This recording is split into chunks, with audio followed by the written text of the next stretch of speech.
Olá pessoal, tudo bem? Bem-vindos a mais uma aula do canal Gestão de Projetos em Gotas ou GP em Gotas. O meu nome é Jefferson Afonso. No vídeo de hoje falaremos de ciclos de vida e grupos de processos de gerenciamento de projetos. Na próxima aula falaremos dos processos em si, que estão dentro destes grupos, falaremos de ferramentas e técnicas e áreas de conhecimento. Se você está assistindo às aulas do canal e gosta do canal, já assistiu alguns vídeos e gostou, eu peço que deixe um like aí para contribuir, inscreva-se, caso ainda não tenha feito, ative as notificações para ser informado dos próximos vídeos. Fique sempre à vontade para colocar seus comentários, suas críticas, complementar alguma informação que eu não tenha falado. O objetivo é esse mesmo, é a gente se ajudar. No final da aula de hoje eu deixo uma frase, a frase de hoje será do Peter Drucker, um dos gurus da administração. Então vamos lá, vamos juntos para a nossa 14ª aula de Fundamentos de Gerenciamento de Projetos.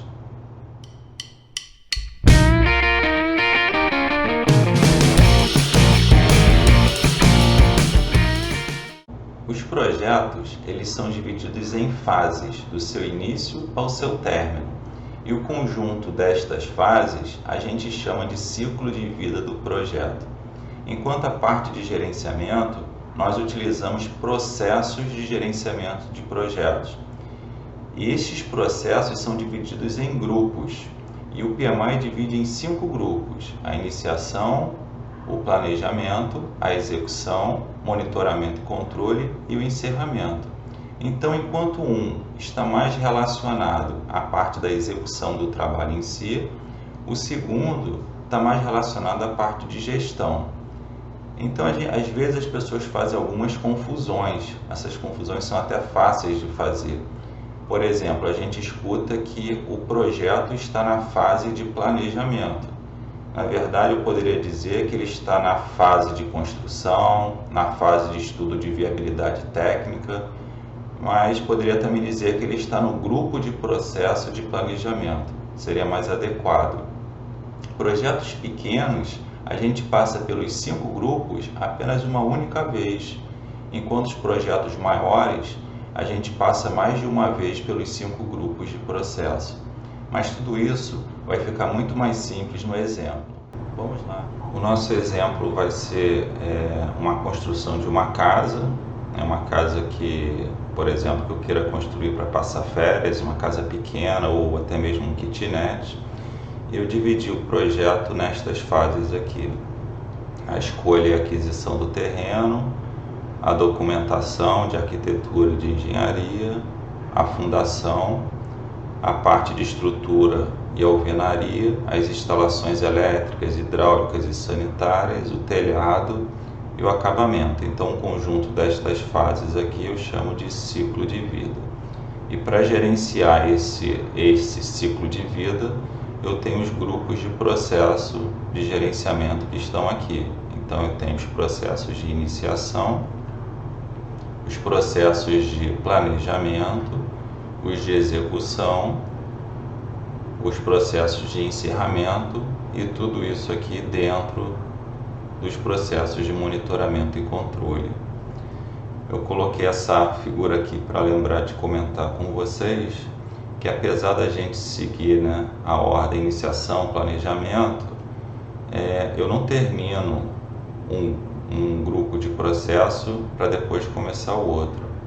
Eles são interativos, eu vou ao planejamento, do planejamento para a execução, depois eu volto para o planejamento, se necessário, e eles se sobrepõem. Então, aqui, por exemplo, eu iniciei o projeto, estou no grupo de processo de iniciação, eu já iniciei o grupo de planejamento e de monitoramento e controle.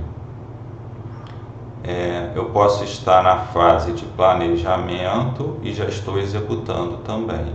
É exatamente assim que acontece na prática. Eu não concluo um grupo de processo para começar o outro. Eles se sobrepõem. e cada projeto vai ter a sua curva característica, mas todos os projetos, os grupos de processos se sobrepõem. Então vamos voltar aqui ao nosso exemplo, que é a construção de uma casa simples. No processo de iniciação, para essas fases aqui, como é um projeto simples, eu posso de repente ter apenas o termo de abertura do projeto, com o escopo, o custo e o prazo de alto nível, sem muito detalhamento. À medida que o projeto ele progride, eu vou entrar no planejamento e aí eu vou detalhar mais o escopo, o custo e o prazo desse projeto. Nessa fase de planejamento, por exemplo, eu crio a EAP e minha EAP ela vai conter, por exemplo, aqui eu posso ter uma caixinha ali no nível mais alto chamada documentação, ao lado dela eu posso chamar de engenharia ou fundação. Então eu posso replicar na minha EAP no nível mais alto até mesmo os nomes dessas fases aqui. Então eu vou planejar toda a parte para gerar documentação, vou planejar como vai ser a fundação, como vão ser as instalações, isso tudo faz parte dos processos de planejamento. Na execução, eu vou apenas orientar e gerenciar o trabalho. O monitoramento e controle, eu vou verificar se o que foi planejado está sendo executado. E depois eu tenho encerramento por fim. Então, como é um projeto simples, eu passo pelos grupos de processo apenas uma única vez. Mas vamos agora ver um projeto mais complexo, como que ficaria. Então agora vamos imaginar a construção de um shopping. A gente continua na parte de construção civil, só que agora eu tenho um projeto complexo. Eu coloquei as fases praticamente as mesmas para a gente poder raciocinar com um exemplo parecido, só que eu acrescentei aqui no início o estudo de viabilidade técnica e econômica, mas as outras fases são as mesmas. Então o conjunto destas fases eu tenho meu ciclo de vida, só que como é um projeto complexo, o que eu vou fazer? Eu vou rodar os 5 processos de gerenciamento de projetos em cada fase dessa. Então, no estudo de viabilidade técnica e econômica, eu vou ter a iniciação, o planejamento, a execução, o monitoramento e controle e o encerramento. Por quê? Porque um projeto é complexo.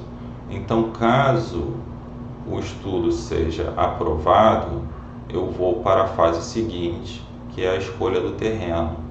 E aí eu vou rodar de novo os 5 grupos de processo nessa fase do terreno. E assim sucessivamente.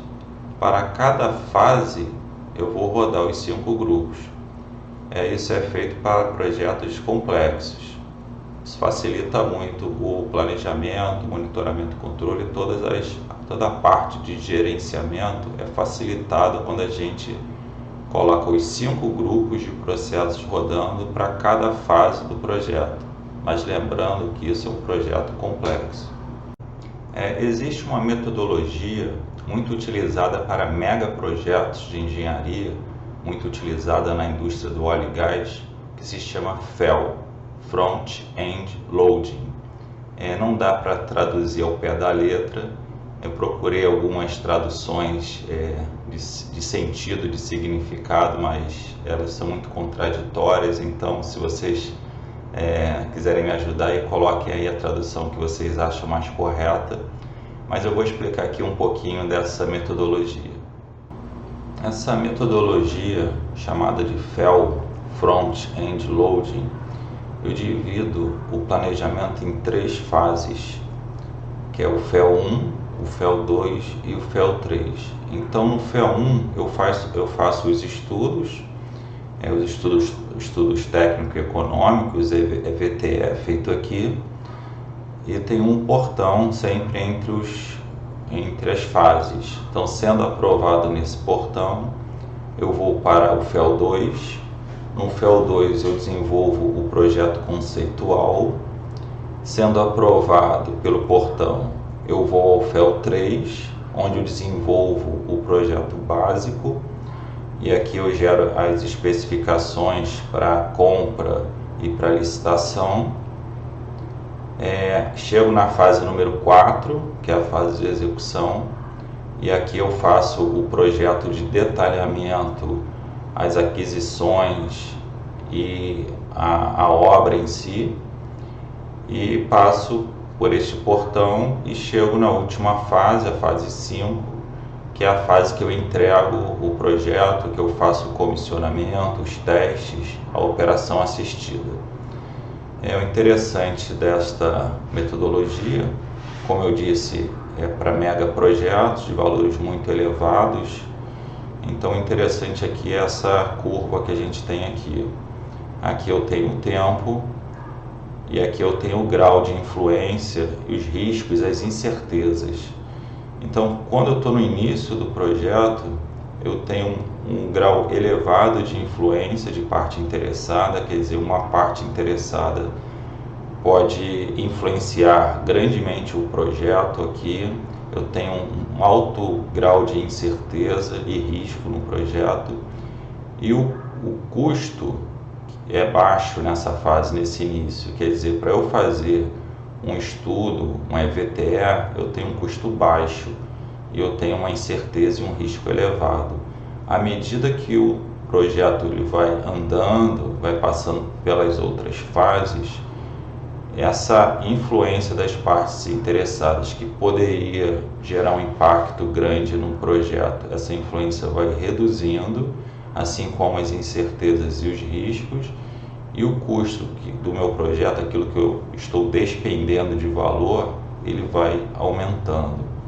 Então essa eu vejo como uma grande vantagem dessa metodologia, porque quando a gente chega na fase de execução, que o custo é muito alto, a gente já tem um nível muito baixo de incerteza e de impacto que o projeto pode sofrer por uma das partes interessadas importantes ao projeto.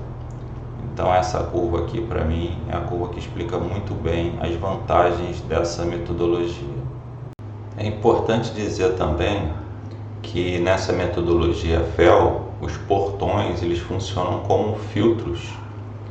Então eu tenho uma quantidade muito grande de projetos entrando aqui, né, antes do FEL 1, vem para o FEL 1, mas uma boa parte dos projetos não consegue passar por estes portões, os projetos são reprovados, e só aqueles projetos que realmente estão muito alinhados com a estratégia da empresa é que eles vão passando dos portões até chegar na parte de entrega, na parte da operação em si. Então, quando um projeto ele é reprovado, por exemplo, no FEL 1, eu gastei muito pouco com esse projeto. Então, é outra grande vantagem da metodologia. E vocês podem estar se perguntando se eu não poderia aplicar os 5 grupos de processo em cada fase dessa metodologia, e a resposta é sim. Eu posso usar os 5 grupos de processo do PMI em cada uma dessas fases aqui. Eu termino a aula de hoje com a frase do Peter Drucker: nada é menos produtivo do que tornar eficiente algo que não deveria ser feito. Espero que vocês tenham gostado da aula de hoje. Dê um like aí para contribuir com o canal, inscreva-se, ative as notificações, compartilhe o vídeo com os amigos e vamos juntos para a próxima aula.